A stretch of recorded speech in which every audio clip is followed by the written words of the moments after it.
Welcome back to the channel, you guys. In this video, we're going to talk about what we've been harvesting and what's been growing.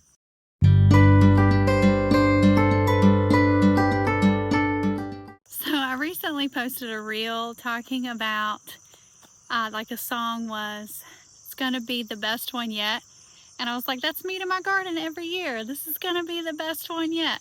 And I say that every year. And we do try new things and we expand every year. And we did that this year, but that doesn't mean that you don't encounter struggles and issues and pests and things. In the last two videos, I shared a lot about that. So if you're struggling with pests and things, or things just aren't going as planned, know that you're not alone, and you can go back and watch those two quick videos and you know, relish in the fact that you're not by yourself. But we have been able to harvest corn and potatoes, berries and peppers, cucumbers, flowers. My husband's like, you can't eat those. And I know that, but they bring me so much joy. So I always have flowers planted. This year, the new one that I tried for personal enjoyment were the dahlias, which have done pretty well. And I have just loved making the bouquets with those and sharing those with my mom and some friends. And it's just, I'm going to be sad when the flowers come to an end, but also when the harvesting comes to an end. So the deer ate the peas, so I'm wondering if I could do a fall crop in that. But I'm like, even then, what if they eat them again? But if you lived in a state of fear, you would never do anything, right? The blackberries came ready during a really hot week. We were able to pick some. I love to save blackberries in the freezer for when I make kombucha or for cobblers and pies. And we also enjoy eating them fresh. They are very beautiful berries. However, the heat did make them have some spots on them. I didn't get the blackberries pruned near to the way that they needed to be back in the spring, so it has turned into quite the mess of a jungle, but we're still able to pick. While picking, we kept hearing this bug that sounded like a goat.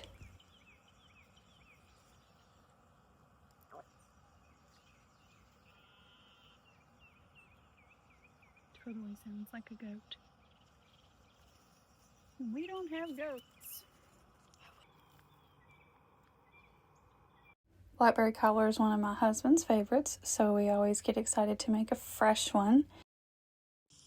Good morning. I am out picking blackberries. This week's berries are much nicer than last week's berries. Last week's berries had been hit by some significant heat for like 4 days in a row, and so there were like little brown spots on some of the berries. Still okay to use, just occasionally you would have a little hard bite, you know. This week's we don't have that, and they're so plump and juicy, and it's just turning out a better crop.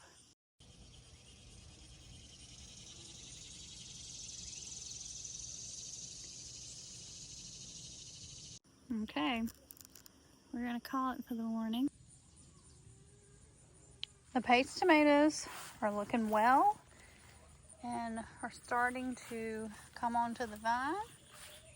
I'm excited to see what all we get this year, because this was a massive blessing last year. The cucumbers have done very well. Once they started coming, they were just coming. I had to definitely make sure I was keeping a check on those every day. This bag of cucumbers is off to my mom's for her famous pickles. We realized we had deer or raccoons or something eating in the corn. So we decided to go ahead and pick, even though all of it wasn't ready yet. This is an heirloom variety that we got from Southern Exposure called Top Hat. That's to be a sugary sweet corn. We do enjoy eating fresh corn on the cob, but we also like to cut it off the cob and save it for use throughout the year. It was kind of strange because our last memory of picking corn was like on the hottest day of the year. It was so stinking hot. And this day wasn't. It was like a a September fall day. It was very nice. Sunny, but not crazy hot. And so we actually had a pleasant experience picking the corn, even though it wasn't the turnout we had expected. We moved on to the potatoes next. The weeds were pretty extensive, but there were still potatoes there. And the peas, the peas were like taking over. And so because of the peas and the tomato trellis, I wasn't able to run the potato plow through here. We will make sure that the potatoes are on an in row next year so that we can use the potato plow. Ew, you must have had a bad one. Yeah, leave your hand. Trying not to touch it because that smell lingers.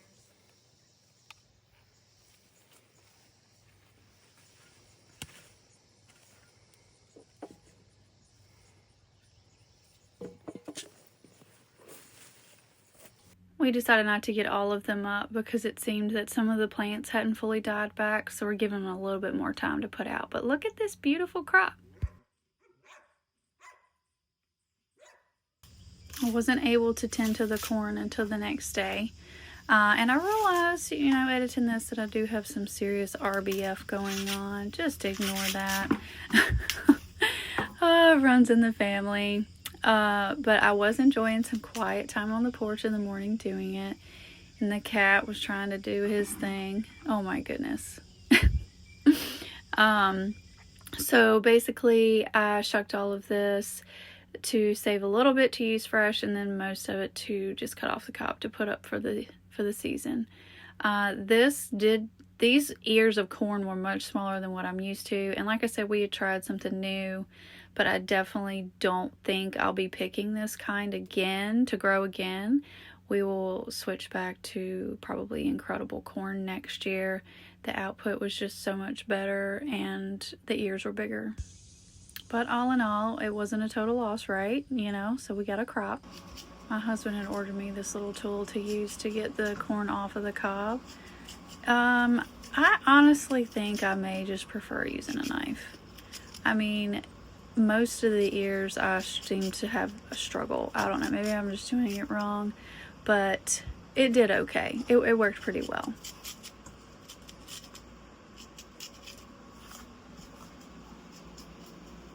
It is rather satisfying to see all of that off of the cob and in this bowl looking all beautiful.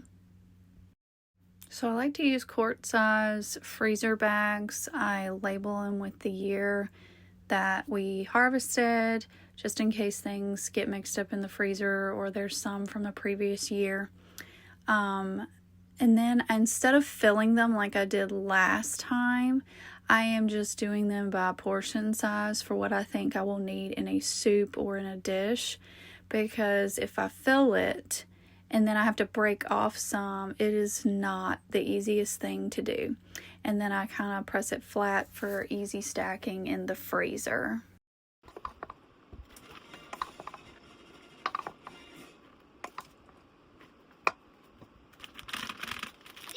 And again, just that feeling of satisfaction.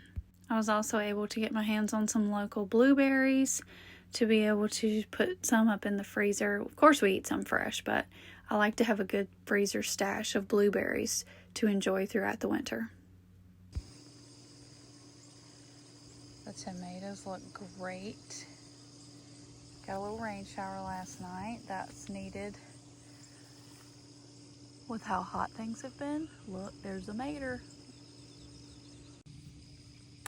The yellow tomatoes did the best germination in my greenhouse this year. So most of my large tomato plants are going to be yellow, which is fine. And then we have loads of the paste tomatoes. My little dahlia patch is bringing me so much joy. The output has been pretty good. Some of them they seem to produce more than others. So the ball variety here does really well, especially this orange one. The orange plant has been putting out the most. And then these white ones are humongous. They're like dinner plate dahlias that are huge. I love making bouquets with all of my fresh cut flowers. I don't think I have a clip that I recorded that wasn't for stories, so this one we'll just have to do. But it's so much fun putting these together. Unfortunately, the deer have come in and eaten all of my peas. There may be a random one here and there that's left, but they just mowed them. And no matter how great or not so great the harvest is, I'm going to keep coming back to the garden. And I want to encourage you to keep growing the things that you love, even through the struggles, because every year there are going to be some. And I pray that you can get joy out of bringing things into your home that nourish and feed your family. May the Lord bless you and keep you. Thank you for watching this video. I hope that you'll subscribe so that you can catch the next one.